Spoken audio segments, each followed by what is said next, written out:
سنتر زاخو بو وکالین کردی کسب فکالتی زانستن مروایتی زانکوی زاخو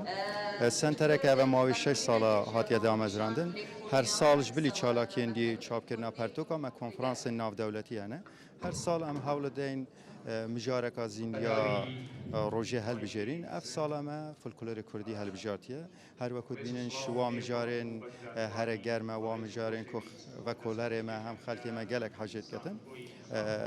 لورا سنتر زاخو ایرو او وکالین کوباهاتین د چارچوبه با پنالا دا که 18 پنالن د دو روژا وکیشن هرش دمجمیر نه هسپیده حتی دمجمیر هفت و چارک که ایواری پنالت ما زیاده نه چون که وکالین ما زیاده بون اول سه هولن جدا جدا دا وکولر دیف حزاخو کیش وکالین آویا دی بشدار دیده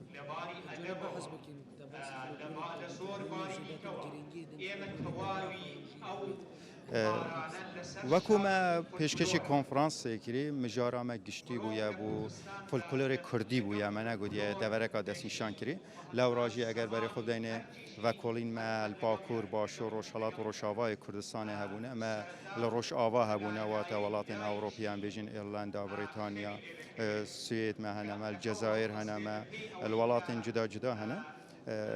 نه هر فولکلور کردیه ما گرینگی دبرک جدا نده بس و کلر شیای سر و فولکلور دبر خود چه کد مسوگر